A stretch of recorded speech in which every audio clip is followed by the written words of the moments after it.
Всем привет! Сегодня 4 декабря 2021 года. В общем, приехал я укрывать виноград. Собирался в прошлые выходные его укрыть, но в прошлые выходные у нас лили дожди. В декабре я укрываю первый раз. Обычно как-то в ноябре справлялся, но был даже один случай, что укрывал в январе, потому что зимы практически не было. Это было пару лет назад. Но в этот раз вот уже морозики у нас неделю держатся, там -2, -3. Поэтому укрытие сейчас буду проводить.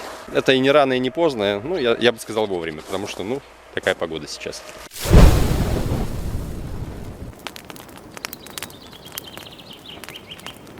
Вот так это все пока выглядит.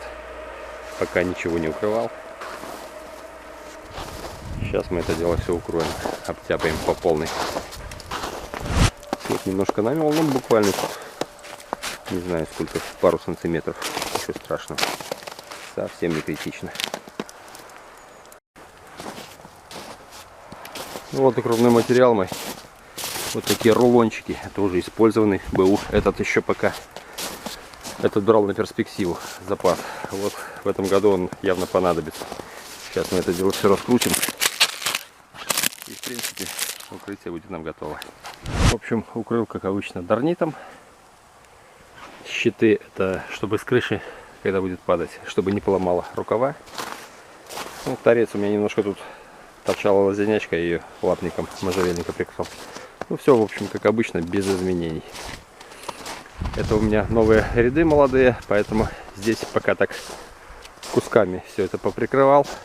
Нет смысла более длинные делать укрытие.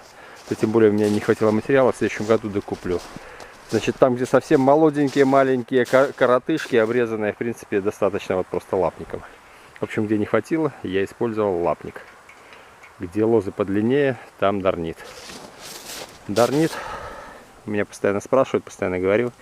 У меня этот 350, старый у меня 400. В принципе, 350 вполне справляется. Толщина отличная, мне нравится. Крепкий, теплый, хороший, устойчивый. К ультрафиолету, кстати. Ну вот как-то так. Этот дарнит не устойчивый к ультрафиолету. Ему уже лет, не знаю, 5-6, наверное. Но вид товарный, конечно, он потерял. Внешний. Но функцию свою несет. Он не порвался, не разлазится, ничего. Как бы справляется со своей задачей. Так что, ну вот примерно так это сейчас выглядит. Ну, тут смесь старого дарнита и нового дарнита. И вот этот старый, который неустойчивый, он, кстати, более дубовый, такой жесткий. Этот такой мягенький.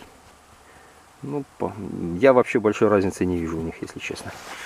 И тот хорошо держит, и тот. Поэтому, кто хочет укрывать дарнитом, ну вот 300, от 300 до 400 более чем достаточно. Ниже, ну, наверное, не очень хорошо. Тем более, раз купил, его хватит, ну, очень надолго. Не знаю насколько, но как минимум на десяток лет точно хватит. Ну, я думаю, даже больше. Потому что это полотно для дорожного покрытия. Под асфальт его стелят, насколько я знаю. Это строительный материал. Что мне в нем нравится, что лоза под ним никогда не выпреет. И всякие пленки, подложки. Подложки тоже хвалят, но я не знаю. Они все-таки, мне кажется, рвутся.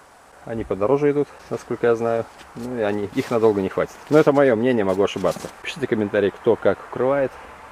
Кому как больше нравится.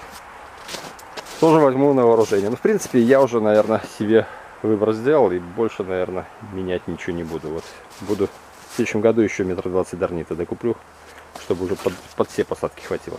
Обычно я укрываю, в принципе, в ноябре. Ну, как-то последние годы у нас зимы довольно теплые. Ну, как-то стараюсь попозже, когда все-таки более-менее устойчивые морозики приходят.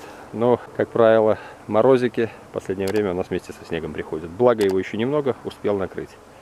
Если бы я постоянно здесь находился, конечно, в любой момент взял, вышел, укрыл.